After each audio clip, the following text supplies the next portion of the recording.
ભરૂચના ત્રાલસા ગામ ખાતે આવેલ અસ્મિતા વિકાસ કેન્દ્ર સંસ્થામાં એપિગ્રલ લિમિટેડ દહેજ કંપની દ્વારા 10 મનોદિવ્યાંગ બાળકોને દત્તક લેવામાં આવ્યા છે. આ પ્રસંગે કંપનીના અધિકારીઓ ઉપસ્થિત રહ્યા હતા. અસ્મિતા વિકાસ કેન્દ્ર 2007થી મનોદિવ્યાંગ બાળકો માટે નિઃશુલ્ક નિવાસી શાળા ચલાવી રહેલ છે. અહીં આખા ગુજરાતમાંથી દૂર દૂરના ગામડાઓમાંથી આવીને મનોદિવ્યાંગ બાળકો નિવાસ કરે છે. વિશિષ્ટ શિક્ષણ તથા વ્યવસાયિક તાલીમ સાથે પગભર કરવાના શ્રેષ્ઠ પ્રયત્ન કરવામાં આવે છે. આ બાળકોને અનુલક્ષીને અનેક વિવિધ પ્રોજેક્ટ ઉપર કાર્ય થઈ રહેલ છે. આ દિવ્યાંગ બાળકોની શારીરિક માનસિક તકલીફને અનુલક્ષીને વિવિધ થેરાપીઓ, counselling centre, dental OPD centre, ગૌશાળા ચલાવવામાં આવે છે. બાળકો માટેની અહીંની તમામ સુવિધાઓ તદ્દન નિઃશુલ્ક ઉપલબ્ધ કરાવવામાં આવે છે. એપિગ્રલ લિમિટેડ કંપની દહેજ દ્વારા CSR અંતર્ગત સંસ્થામાં નિવાસ કરતા 10 મનોદિવ્યાંગ બાળકોને આગામી 1 વર્ષ માટે દત્તક યોજના હેઠળ દત્તક લેવામાં આવ્યા. તેમજ એપિગ્રલ મિકેનિકલ ડિપાર્ટમેન્ટ દ્વારા એક બાળક તથા એપિગ્રલના યુનિટ હેડ વિજય વાસુદેવ દ્વારા પણ એક બાળકને દત્તક લેવામાં આવ્યું. આ દરેક બાળકોની શૈક્ષણિક, લોન્જિંગ, બોર્ડિંગની ને નિવાસને લગતી તમામ સુવિધાઓ આ દત્તક યોજના ફંડ દ્વારા ઉપલબ્ધ કરાવવામાં આવશે. આજરોજ કંપની તરફથી વિજય વાસુદેવા, શ્રીમાન રાકેશ દવે, ધર્મેશ પટેલ તથા મિકેનિકલ ડિપાર્ટમેન્ટના મેનેજર શ્રીઓ ઉપસ્થિત રહ્યા હતા. શ્રી વિજય વાસુદેવ તથા રાકેશ દવેએ સંસ્થાના સેવાકીય કાર્યોથી ખૂબ સંતોષ વ્યક્ત કર્યો હતો.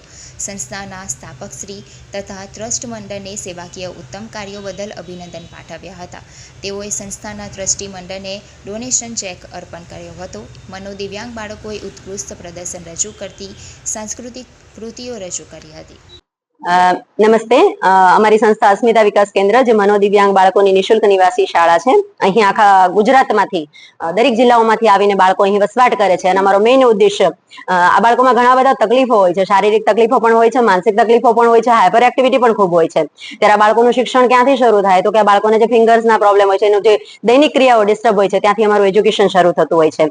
વિશિષ્ટ શિક્ષણનો મતલબ જ એ છે કે થેરાપ્યુટિક બેઝ ઉપર એ લોકોને એજ્યુકેશન આપવું, અને ફર્સ્ટ પ્રાયોરિટી આપણી એ હોય કે બાળકોને દૈનિક ક્રિયાઓ પોતાની જાતે કરી શકે અને આત્મનિર્ભર બની શકે તેવો આપણે પ્રયત્ન કરીએ.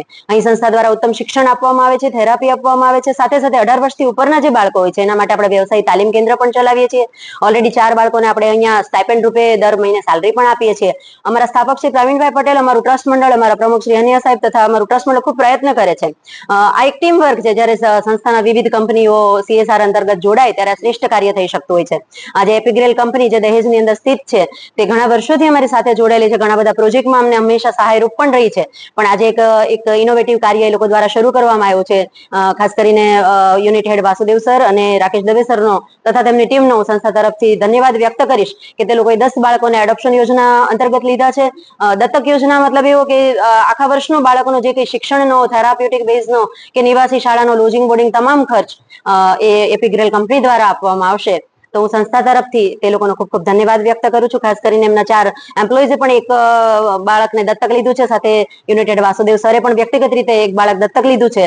તો એક પ્રેરણાત્મક કાર્ય એ લોકો દ્વારા કરવામાં આવ્યું છે. આપણે સૌમાંથી પ્રેરણા લઈએ અને એક જે સંસ્થા શુભ શરૂઆત કરી છે કે શ્રેષ્ઠ કાર્ય કરવાનો પ્રયત્ન કરી રહી છે, તો આ બધામાંથી પ્રેરણા પણ લઈએ. જ્યાં તન મન ધનથી જ્યાં પણ આપણાથી હેલ્પ થઈ શકે તે હેલ્પ કરવાનો પ્રયત્ન કરીએ. ધન્યવાદ. Thank you. આજે અસ્મિતા વિકાસ કેન્દ્રની ઇપિગ્રાલ કંપની તરફથી અમે બધાએ મુલાકાત લીધી અને ઇપિગ્રાલ કંપનીના ચેરમેન અને મેનેજિંગ ડિરેક્ટર શ્રી મૌલિકભાઈ પટેલના એક શુભ આશયથી આ એક પ્રવૃત્તિમાં ભાગ લેવા માટે થઈને, પ્રવૃત્તિને સપોર્ટ કરવા માટે થઈને કંપનીએ 10 બાળકોને દત્તક લીધા છે આજે. અને આ જે મૌલિકભાઈએ જે વિચાર આપ્યો અને અમે જે એક કામ કર્યું ઇપિગ્રાલ કંપનીએ, તો એની સાથે સાથે કંપનીના વ્યક્તિગત પણ એક અમારું મિકેનિકલ ડિપાર્ટમેન્ટ છે કંપનીનું, એના મિકેનિકલ ડિપાર્ટમેન્ટના બધા એમ્પ્લોયીએ ભેગા થઈને પણ એક બાળકને દત્તક લીધું. અને અમારા કંપનીના site head senior vice president Shri Vasudev સાહેબે પણ વિચાર કર્યો કે એક બહુ ઉમદા કામ થઈ રહ્યું છે, તેમાં હું પણ મારું યોગદાન આપું. અને વાસુદેવ સાહેબે પણ આજે એક દીકરીને દત્તક લીધી છે. તો આ દત્તક લેવાની જે કામગીરી એ તો એક નિમિત્ત છે, એક કામ કહેવાનું છે. પણ આ જે સંસ્થા જે આવું સરસ કામ કરી રહી છે એને આપણે બધાએ સપોર્ટ કરવો જોઈએ. અને આર્થિક રીતે, શારીરિક રીતે, જે તન મન ધન જેનાથી આપણે એમને મદદરૂપ થઈ શકીએ એવું કરવું જોઈએ, જેથી કરીને એક એનો વિકાસ થાય અને એને એક સમાજ તરફથી એક સહકાર મળી રહ્યો એવું એને લાગે. તો એ માટે થઈને આ એક ઉમદા કામ કર્યું છે. તો આપ સર્વને પણ, આપ જે પણ મને સાંભળી રહ્યા છો એ બધાને પણ વિનંતી કરું છું કે ક્યારેક આવો સંસ્થા ઉપર, સંસ્થાને જુઓ અને તમને આનંદ થશે કે આ બધા આટલી બધી મહેનત કરીને આ બાળકોને, કે આપણા એક બાળકને પણ આપણે જ્યારે રાખવું મુશ્કેલ છે ત્યારે બીજા ગામના, બીજાના, આજુબાજુના ગામના કે જે આર્થિક રીતે પછાત છે એમના બાળકોને, અને કેવા મારા ને તમારા જેવા સામાન્ય નહીં પણ જેમનો માનસિક વિકાસ ઓછો થયો છે એવા બાળકોને તૈયાર કરે છે. અને એક બે નહીં પણ પૂરા 100 બાળકોને, અને પાછા નિવાસી સંસ્થા એટલે અહીંયા રહેવાનું પણ ખરું. એટલે બધી જ વ્યવસ્થાઓ એમની કરવી, એમને સાચવવા, એમને ઉછેર કરો અને એમના સમાજમાં, આપણા સમાજમાં લોકો એને સ્વીકારી શકે એવા તૈયાર કરીને સમાજને પાછા આપવાનું બહુ જ ઉમદા કામ કરી રહ્યા છે.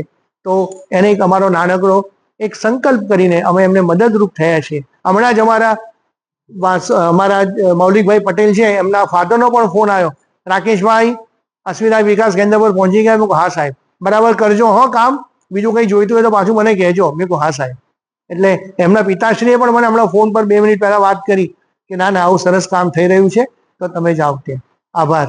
જય હિન્દ.